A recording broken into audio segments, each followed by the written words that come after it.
सामने से एक खूबसूरत लड़की गुजरी और ना चाहते हुए भी हमारी नजरें उस पर जा टिकी। वो हमसे दूर जा चुकी है, लेकिन हमारा मन पलट पलट कर उसे देखना चाहता है, उसका दीदार करना चाहता है। हम चाहते तो हैं कि हमारा मन उसके पीछे ना भागे, लेकिन हमारा मन उसके पीछे पीछे ही चलता जाता है।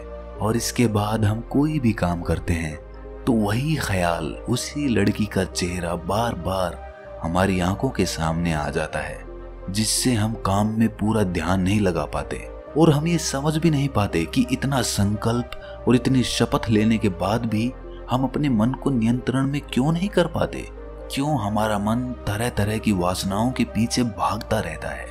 क्या इस मन को संतुलित किया जा सकता है? क्या ये पॉसिबल है? तो चलिए इस बोध कहानी से समझते हैं। इससे पहले आप इस कहानी में खो जाएं, इस चैनल को सब्सक्राइब जरूर कर लें। तो चलिए कहानी शुरू करते हैं। एक समय की बात है, एक गुरु का एक शिष्य था। वो शिष्य युवा था और उसकी उम्र 16 साल की थी। वो शिष्य रोज भिक्षा मांगने जाता था। एक दिन रास्ते में उसने देखा कि एक लड़का जो 16-17 साल का होगा, एक पेड़ के पीछे छिपकर किसी को देख रहा था। वो शिष्य उस लड़के के पास गया और कहा कि मित्र, क्या देख रहे हो? उस लड़के ने कहा कि आओ तुम भी देखो, देखो परियां कैसे नदी किनारे खेल रही है। शिष्य ने नदी की ओर देखा। वहां पर कुछ लड़कियां नदी किनारे कपड़े धो रही थी। शिष्य ने कहा कि मित्र, लड़कियां कपड़े धो रही हैं तो इसमें छुपकर देखने जैसा क्या है? लड़के ने कहा, अरे तुम अंधे हो गए हो क्या? दिख नहीं रहा? जरा उनके शरीर को तो देखो, उनकी अदाओं को तो देखो, सुंदरता कैसे बिखरी पड़ी है। शिष्य ने फिर से नदी की ओर देखा और वो देखता ही चला गया। अभी तक वो बिल्कुल निर्भय था, उसके मन में कोई डर नहीं था, लेकिन अब वो भी छिपने लगा जैसे कोई अपराधी छिपता है। फिर अचानक वो अंदर तक कांप गया और उसने अपने आप से सवाल किया कि मैं ये क्या कर रहा हूँ? ये सही नहीं है, मुझे यहाँ से चले जाना चाहिए। और वो तुरंत ही वहां से चला गया। वो आश्रम पहुंचा और अपने कार्यों में लग गया, लेकिन जो उसने देखा था वो उसकी आंखों के सामने बार बार आ रहा था। मन में वही चल रहा था। उसका मन दोबारा से वहीं जाने के लिए लालायित हो रहा था। अब वो रोज जल्दी भिक्षा के लिए निकल जाता और वहीं उस लड़के के साथ छुपकर उन लड़कियों को देखता। अब ये उसका रोज का काम हो गया था। उस शिष्य का मन आश्रम के काम में नहीं लग रहा था। वो हर काम को आधा अधूरा ही कर रहा था। वो अलग ही दुनिया में खोया रहता था। जब गुरु उसे शिक्षा दे रहे होते तब भी उसका मन वहां नहीं होता। गुरु ने अपने शिष्य की इन हरकतों को भांप लिया। इसीलिए एक दिन गुरु ने शिष्य से कहा कि अब हम दोनों रोज साथ में भिक्षा मांगने जाएंगे। शिष्य ने कहा, नहीं गुरुदेव, आप परेशान क्यों होते हैं? मैं अकेला ही भिक्षा ठीक से मांग सकता हूँ। गुरु ने कहा, ठीक है, तो फिर तुम अकेले ही चले जाना। शिष्य आश्रम से भिक्षा मांगने के लिए चला गया।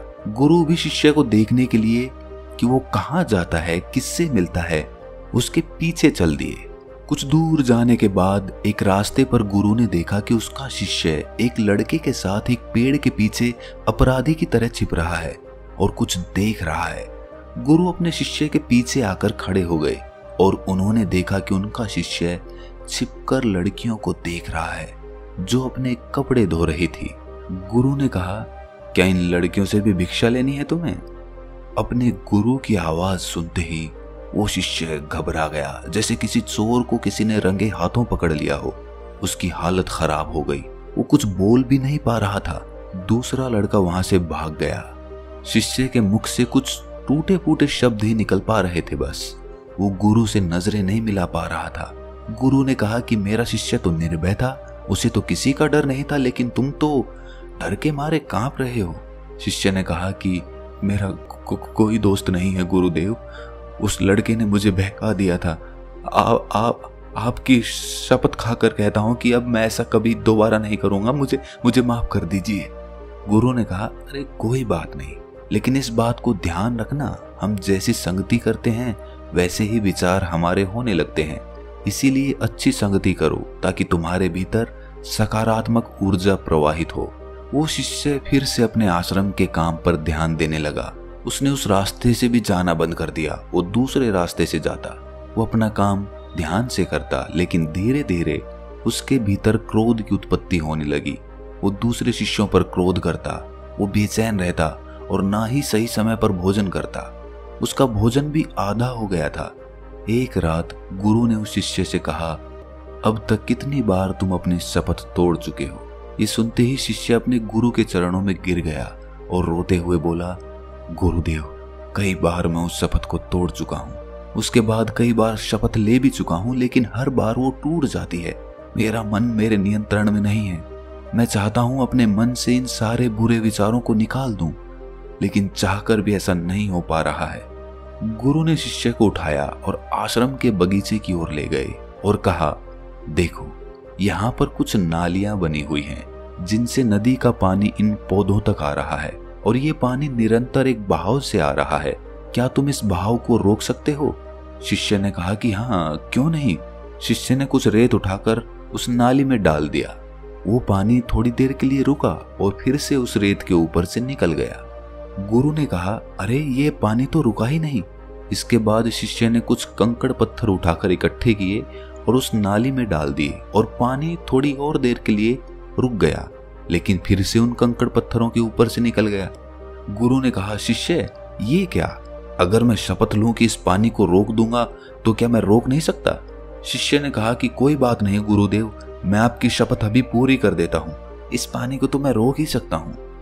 वो शिष्य एक बड़ा सा पत्थर लेकर आया और उस नाली पर डाल दिया। पानी रुक गया। शिष्य ने कहा कि देखा गुरुदेव, पानी रुक गया, आपकी शपथ पूरी हो गई।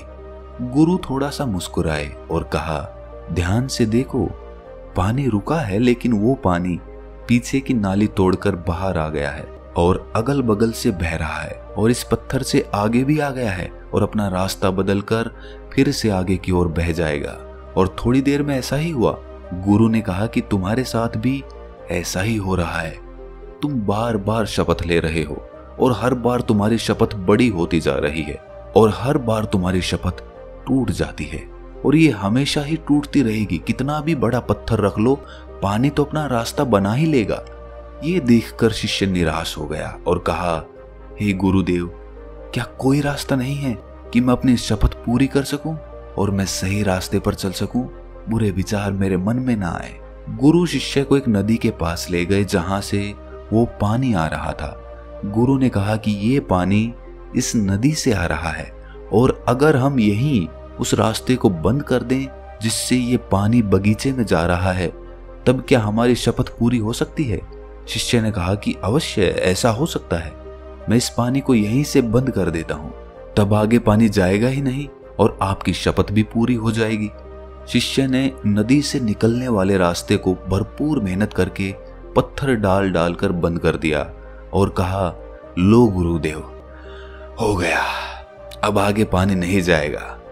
गुरु ने कहा कि शिष्य, अगर पानी आगे नहीं जाएगा तो उन पेड़ पौधों का क्या होगा जो बगीचे में लगे हैं? उन्हें तो पानी चाहिए और उनमें से कई तो ऐसे हैं जिन्हें रोज पानी चाहिए। वो तो मुरझाकर मर ही जाएंगे। उनका क्या होगा? पानी तो खोलना ही होगा। शिष्य ने वापस नदी से जाने वाले पानी के रास्ते को खोल दिया। गुरु ने कहा कि एक बात बताओ, अगर हम इस पानी को और अधिक खोल दें, दुगना या 4 गुना या 10 गुना, या पूरी नदी का पानी बगीचे की ओर मोड़ दें, तो क्या होगा?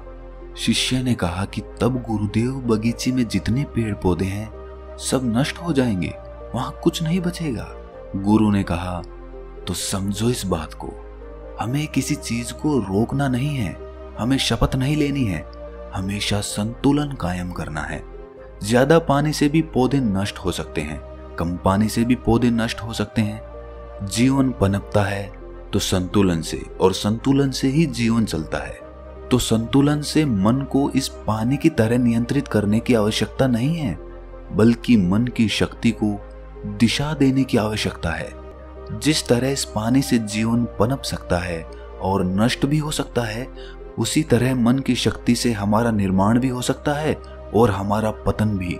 शिष्य ने कहा, लेकिन गुरुदेव, हमारे मन में जो बुरे विचार आते हैं उन्हें मैं कैसे रोकूं? गुरु ने कहा कि रोकने की आवश्यकता नहीं है। जो भी विचार तुम्हारे भीतर हैं, तुम्हारे ही कारण हैं। उन कारणों पर चिंतन करो, और कहीं ऐसा तो नहीं है कि तुमने नदी का पूरा पानी अपने बगीचे में छोड़ दिया है। इसीलिए हर तरफ पानी ही पानी दिखाई देता है। कोई जीवन नहीं, कोई ऊर्जा नहीं, कोई पौधा नहीं, केवल पानी, काम वासना का पानी। शिष्य ने कहा कि गुरुदेव, आप सही कहते हैं। पहले मेरे जीवन में बहुत सी चीजें थी। मुझे कुछ बनना था, अपने बारे में जानना था, आध्यात्म की ओर बढ़ना था, लोगों की मदद करनी थी, लोगों को ज्ञान देना था। मैं कुछ अलग होना चाहता था, लेकिन मैं अपने मार्ग से भटक गया। अब मेरी सारी ऊर्जा केवल एक ही चीज पर केंद्रित हो गई है, वासना पर। मुझे जगाने के लिए आपका बहुत बहुत धन्यवाद। उस दिन वो शिष्य रात को बहुत चैन की नींद सोया। सुबह अपने कार्यों को पूरे मन से किया और उसी रास्ते से गया जहां वो लड़का उस पेड़ के पीछे आज भी छिपा हुआ था। वो उस नदी पर पहुंचा जहां पर वो लड़कियां कपड़े धो रही थी। उसने उन लड़कियों से पानी मांगा। उनमें से एक लड़की ने उसे पानी पिलाया और उस शिष्य के चरण स्पर्श किए। शिष्य ने हाथ ऊपर उठाया और कहा कि तुम्हारा कल्याण हो। शिष्य का मन जैसे सकारात्मक ऊर्जा से भर गया। उसके चेहरे पर मंद मंद मुस्कान आ गई, जैसे उसे कुछ खोया हुआ वापस मिल गया हो। वो वापस अपने रास्ते पर चल दिया, उसी निर्भीकता के साथ जैसे वो पहले जाता था। पीछे से वो लड़का उस शिष्य के पास आया और कहा कि क्या बात है, आज तो तुमने नजदीक से दर्शन कर लिए, तुम तो मुझसे भी आगे निकल गए। शिष्य ने कहा कि हम हमेशा दूसरों के दर्शन करने में व्यस्त रहते हैं, अपने दर्शन कर ही नहीं पाते। तुम कब तक यूं ही पेड़ों के पीछे छुपते रहोगे? किसी को पसंद कर लो, उससे बोल दो, अगर वो भी तुम्हें पसंद करे तो शादी कर लो, लेकिन इससे पहले कुछ बन जाओ, अपनी कोई पहचान बनाओ। यूं अपना समय और ऊर्जा नष्ट मत करो। वो लड़का रोज शिष्य से मिलने लगा। उस लड़के ने उस नदी किनारे जाना छोड़ दिया और वो अपने जीवन में कुछ बनने के लिए संघर्ष करने लगा। संगति का असर होता ही है, इसीलिए अपनी संगत बदलो, अपने विचार बदलो। अगर तुम खुद बदल रहे हो तो अपने आप को बदलते हुए देखो कि ये सही है या गलत। जब तुम्हारे मन में गंदे विचार आए तब अपने आप को दोषी मत मानना, आत्मग्लानि में मत जीना। ये शरीर है और ये सब इसने हजारों वर्षों में सीखा है। एक केवल तुम्हारे संकल्प कर लेने से, शपथ ले लेने से ये टूटने वाला नहीं है, लेकिन तुम्हारे पास वो शक्ति है, वो ऊर्जा है जिसका सही और संतुलित उपयोग करने से तुम एक हरा भरा बगीचा तैयार कर सकते हो। तुम ये सोच भी नहीं सकते कि तुम क्या हो। तुम एक जीवित ऊर्जा हो जो कुछ भी अनुभव करने के लिए स्वतंत्र है, जो निर्माण करने के लिए स्वतंत्र है, जो कुछ भी हो जाने के लिए स्वतंत्र है। तुम कितने कीमती हो ये तुम खुद भी नहीं जानते, इसलिए जागृत हो जाओ, जाग जाओ, पहचानो। एक मशीन की तरह बनकर मत रह जाना। तो दोस्तों, कैसी लगी ये कहानी कमेंट सेक्शन में जरूर बताना, और अगर अच्छी लगी तो इस चैनल को सब्सक्राइब करना ना भूलना। तो मिलते हैं अगली कहानी में, तब तक के लिए अपना ख्याल रखें।